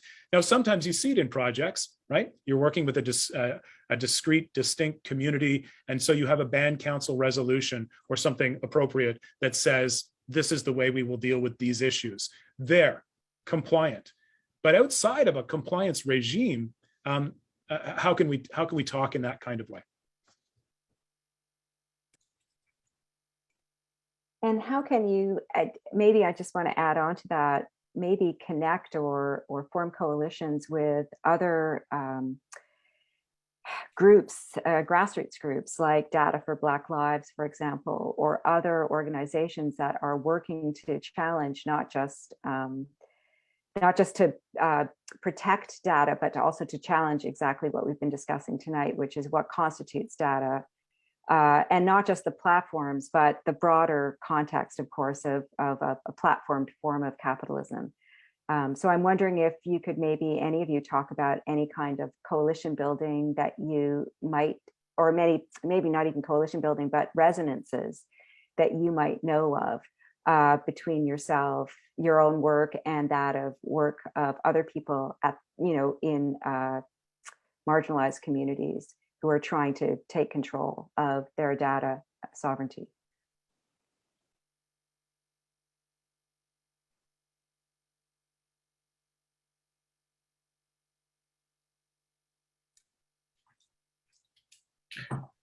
We're very focused on the Indigenous community.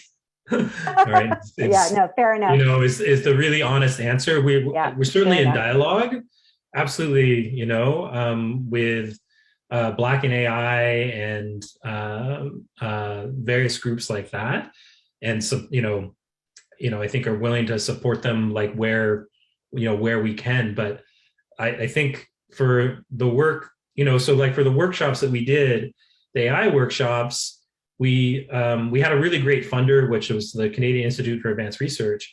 But even with them, like really, having that conversation of like, no, the majority of the people that are coming are going to be Indigenous, right? And we know there's other people who might be useful to the conversation, particularly on the technical side, stuff like that. But we want to focus on our issues and our priorities. And we want to be able to start with a really high level of common ground so that we can get to the advanced topics, right? So I'm a big believer in coalitions. I think that's how things do change. But for us anyways, because we're dealing with so many new things at once, data, AI, the traditional knowledge in relationship to these things and stuff like that, that at least in the work that I do, I'm very focused on Indigenous people in the room. Yeah, I'd like to build on that. This allows me to loop back to an earlier question I saw in the Q&A. What are Inuit and the Métis Nation doing in these spaces?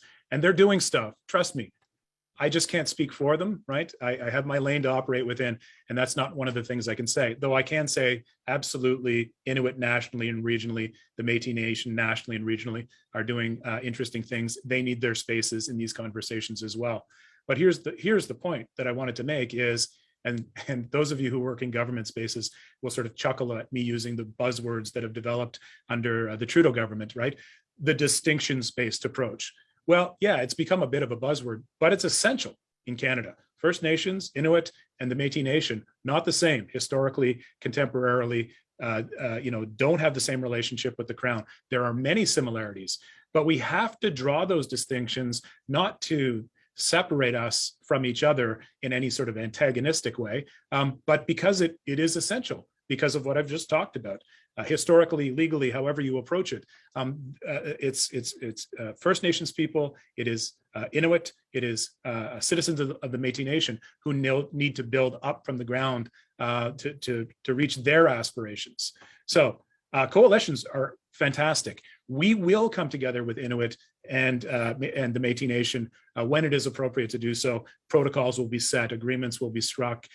There's a long history of working, not in a forced pan-Indigenous way or pan-Aboriginal, as we used to say, that was often forced on us. But there's still opportunities to come together and work well together in coalition.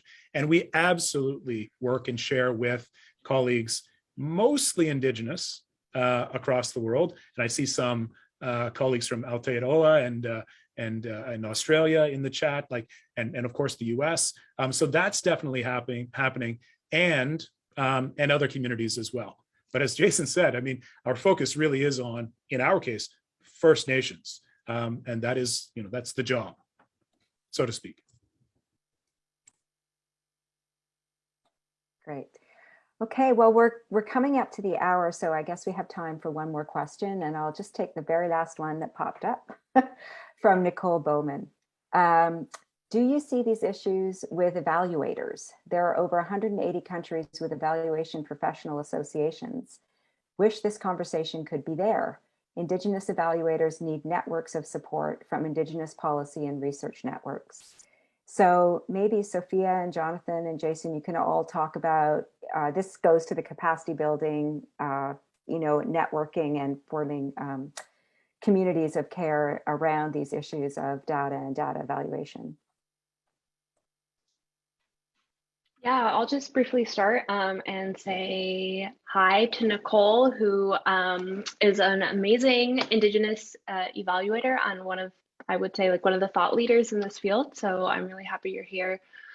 Yes, I think these are actually really big issues in evaluation and conceptualizing data, the data that's being asked for, and then what evaluators, non-Indigenous evaluators, and federal funders are doing with the data that is submitted to them, because they are definitely not following any principles of Indigenous data sovereignty once that data gets to them. And yeah, so I'll just stop there. And I literally already said this in my whole presentation, right? But that if we can use Indigenous evaluation frameworks while using principles of Indigenous data sovereignty, it would really make a large difference. My only contribution is I support what Sofia just said. Great. Jason? Okay. Outside of my area of knowledge. Right. Okay. Well, great. And thank you for that question, Nicole. One more question, because I just saw it. How does Indigenous data sovereignty, or what does Indigenous data sovereignty look like when it comes to physical servers hosting Indigenous data? Is there a framework? Are there guidelines? And this is from Anonymous, for physical management and tech support of data storage in ways that are compliance with Indigenous data sovereignty. So this goes to the physicality of obviously data storage and servers, et cetera. So these are live questions for us. We are the stewards of national level data. The decision was made that we use a physical server on premise, not the cloud for that. Now that was a decision made many years ago. So explorations about the cloud are underway, ongoing. But suffice it to say, one of the principles that we talk about is the need for First Nations from a sovereign position to choose which tools they wield. And so that means it may well be said to be an expression of sovereignty if a nation, having all of the information it needs, makes an informed decision to say, we'll wield that tool, whatever it may be. Jason? Again, I don't know of any protocols or regulations or approaches that have been articulated. What I do know, right, is that there is a fair amount of expertise scattered across sort of at least North American Indigenous communities around IT related to gaming, actually. And that question makes me wonder, and I know there's a couple different associations in Canada and the US that deal with that are Indigenous organizations. It does make me wonder if they have guidelines that they've written about what does it mean to where's their equipment located. I do know some of them, they're located very much on reserve. And there's both political and economic reasons for why that is the case. So yeah, that's just a big, I'm like trying to think about my research assistants and who I can ask to go check that out. Because it seems like there's gotta be a bunch of like well-earned knowledge in that area that can be of use to people who are now, other people who are now having to deal with sort of like kind of large scale data infrastructure questions like they've been dealing with for decades around gaming. Okay, thank you so much. Well, we're right at 9 o'clock, and I just want to say thank you, Miigwech, to you guys, our amazing panelists, and our great audience. I've learned so much tonight. I'm looking forward to our workshop tomorrow, and we really want to thank you on behalf of the whole audience for your presentations tonight. And stay well, stay safe, and I'll see our panelists tomorrow. Take care, everybody.